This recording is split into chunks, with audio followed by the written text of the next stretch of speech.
Hello, you're watching Channel 1, where today I'm going to show you how to change the air filter in a Citroen C4 with the 1.6 HDI diesel engine.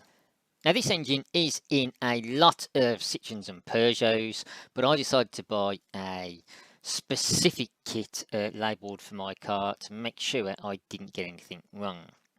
And here are all the parts laid out, of which in this I am just using the air filter. And this is definitely a job you should be able to do at home without a massive toolkit, because all you really need is a TX30, which is the star-shaped screwdriver type bit, a 7mm socket, a small ratchet or something, and a set of pliers. As I said at the start, this engine is used in all sorts of Citroens and Peugeots. I heard someone say it's in Fords as well. I'm not too sure about that. And the only real difference in this video is going to be the trim below the windscreen. All the other instructions really are going to be the same. Unlike some manufacturers that put the air filter in a nice convenient little location somewhere near the front of the car, Citroen Peugeot Group have decided to hide it away behind the engine and in front of the bulkhead. So it is, well, it doesn't need a lot of tools, it is tricky to get to. And this is where the pictures already start to get a little out of sync, because this is my first time doing it. I'm learning as I go, but I'm trying to get the sequence right for you to follow.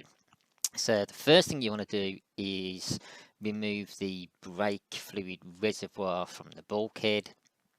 That is just using your TX30 bit on the two screws, and once they're undone, it should pull away from the bulkhead. And in this photo you can see the sounded material falling down, because I'd already undone the clips at that point, but I'm going to show you how to do that now. Here the brake fluid reservoir has magically reattached to itself, but I've marked up with the red circles where the little clips are you need to pop out to free off the one side of the sound deadening material. Just using a trim removal tool, getting it underneath the little catches, pop them out and it should come free. And then on the very far left you have this plastic nut, which isn't a spin-on nut, it just kind of slides on over a serrated peg, so it will just pop straight off using the same sort of trim tool.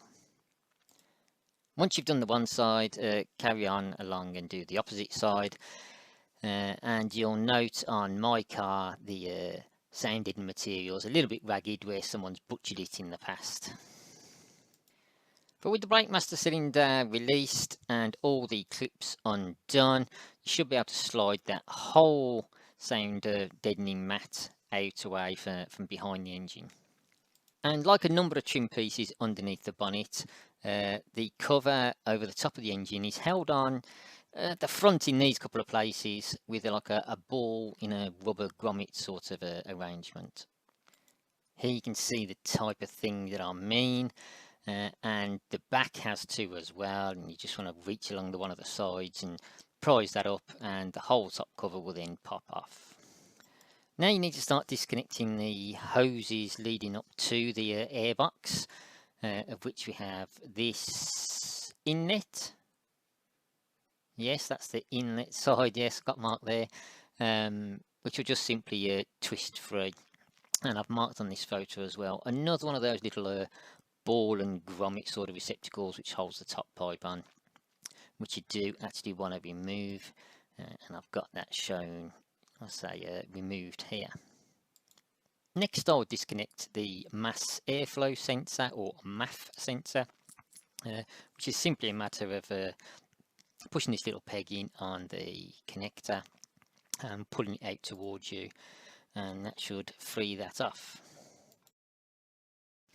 And this is where you need your 7mm socket on this Jubilee clip here, which you just undo in the normal sort of way to disconnect that from the top of the airbox.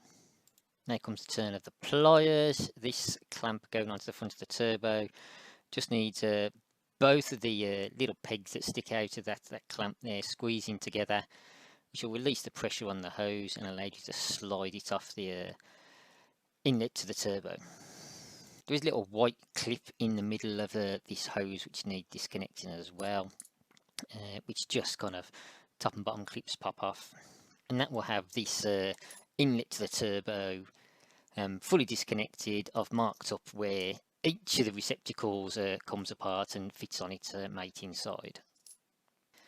And here's where the pictures go a little bit out of sequence again, because in doing the job I found that the airbox is actually mounted on those little ball and rubber grommet joints, so it will, once disconnected from the hoses, just lift up and make getting to the screws a bit easier. So they are actually unscrewed here, but that's just kind of showing you where the location is, because without that picture you can't really see where the screws are.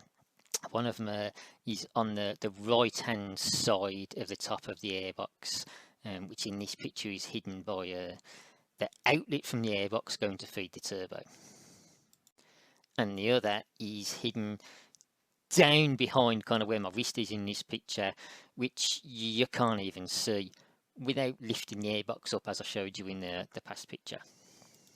And here's just a picture of me unscrewing that invisible screw, giving you the rough location of it if you don't end up lifting the airbox off.